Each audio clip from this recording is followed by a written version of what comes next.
Well guys, I'm going to show you how to reset a BMW service light. That's for the oil service. So when you come to your car guys, this is 2013 BMW X3. So what you do guys, when you turn here on, it says replace battery, control remote, then says service due on 7th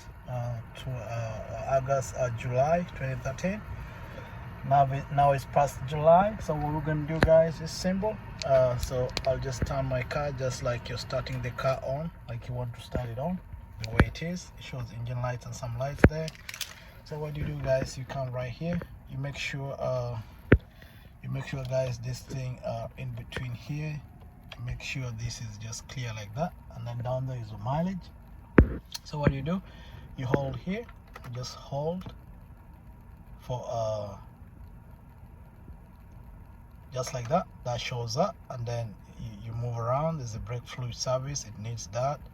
So there is a front brakes, you keep tapping, and then the engine oil. So what you do, you hold it tight, and then say reset, and then you take it out, and then you press again, you say reset, it resets it. You can leave it, you just going to reset it out, and then once that is done guys, you're going to say reset successful.